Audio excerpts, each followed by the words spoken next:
போனேங்க. தடுப்பூசி போட்டு வந்து குழந்தை கொஞ்சம் நல்லா தான் இருந்த மாதிரி இருந்துச்சுங்க. திடீர்னு மத்தியானம் பேச்சு மூச்சு வரலைங்க. ஆஸ்பத்திரி கூட்டு போனாங்க. அந்த ஆஸ்பத்திரி போனாங்க நல்லா இருக்கிறேன்னு சொல்லிட்டு நல்லா தான் இருந்தால் பேசினானுங்க. மறுபடியும் நைட்டு பார்த்தீங்கன்னா பால் கொடுத்து நைட் படுத்து தூங்கிட்டு இருந்தாலும் விடிய காலத்தில் 5:30 மணிக்கு எழுப்பினாங்க. பேச்சு மூச்சு வரலைங்க. நேரம் கோபி ஜிஹெச் கொண்டு வந்தாங்க. ஜிஹெச் கொண்டு வந்து குழந்தை அங்கேயே இறந்து போயிடுச்சு, வீட்டிலே இறந்துட்டாங்க அப்படின்னு சொல்லிட்டாங்க. இப்போ பார்த்தீங்கன்னா ஜிஹெச் சேண்டவர் போக சொல்கிறாங்க. அதான் என்ன பண்ணுறதுன்னு தெரியலைங்க. என்ன தடுப்பூசி ஓட்டினாலும் அப்படி ஆச்சா என்ன எதுனாலும் ஒன்றும் தெரியலையே.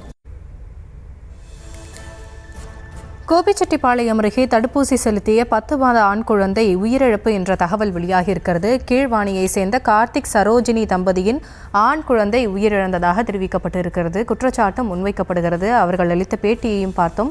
விவரங்களை தருவதற்காக இணைகிறார் நம்முடைய செய்தியாளர் மகேஸ்வரன், என்ன நடந்தது? குழந்தையின் உயிரிழப்புக்கு காரணம் என்ன? மருத்துவமனையிடமிருந்து என்ன விளக்கம் அளிக்கப்படுகிறது? வணக்கம் ஆசினி. கோபிச்செட்டிப்பாளையம் அருகே உள்ள கீழ்வாணியைச் சேர்ந்த கார்த்திக், இவரது மனைவி சரோஜினி, இவர்களுக்கு தருண் என்ற 10 மாத ஆண் குழந்தை உள்ளது. நேற்று காலை குழந்தைக்கு 9வது மாத தடுப்பூசி செலுத்த முடச்சூரில் உள்ள குழந்தைகள் நல மையத்தில் தடுப்பூசி செலுத்தியுள்ளனர்.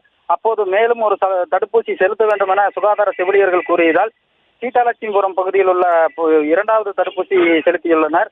இந்நிலையில் குழந்தைக்கு தடுப்பூசி செலுத்திவிட்டு வீட்டுக்கு சென்ற போது குழந்தை தொடர்ந்து அழுது கொண்டே இருந்துள்ளதாக தெரிகிறது. உடனே குழந்தை அழுகையை நிப்பாட்ட தாய்ப்பால் கொடுத்துள்ளார். இருந்த போதும் குழந்தைக்கு மூச்சு திணறல் போல் ஏற்பட்டுள்ளது. உடனே கோபியில் உள்ள தனியார் மருத்துவமனைக்கு சிகிச்சைக்காக கொண்டு சென்ற போது மயக்கமாக இருந்த குழந்தை கண் விழித்துள்ளது. அங்கு மருத்துவர் பரிசோதித்த போது குழந்தை நலமாக உள்ளது. வேறு ஏதேனும் பிரச்சனை ஏற்பட்டால் உடனடியாக மருத்துவமனைக்கு சென்று விடுங்கள் என அறிவுறுத்தியுள்ளார்.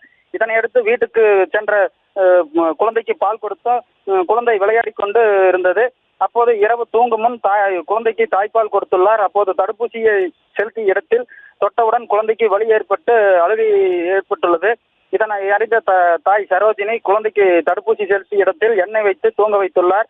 விடியற் காலை தாய் சரோஜினி குழந்தையின் படுக்கையறை குழந்தையை பார்த்தபோது குழந்தையின் சிறுநீரின் ஈரத்தை அறிந்து குழந்தை எழுப்பி பார்த்த போது குழந்தைக்கு மூச்சு பேச்சின்றி காணப்பட்டுள்ளது. இதனையடுத்து குழந்தையை கோபி அரசு மருத்துவமனைக்கு சிகிச்சைக்காக கொண்டு வந்து பரிசோதித்த போது அங்கு மருத்துவர்கள் ஏற்கனவே குழந்தை இறந்து விட்டதாக கூறியுள்ளனர். குழந்தையின் உடலை பிரேத பரிசோதனைக்காக பெருந்துறை அரசு கல்லூரி மருத்துவமனைக்கு அனுப்பியுள்ளனர்.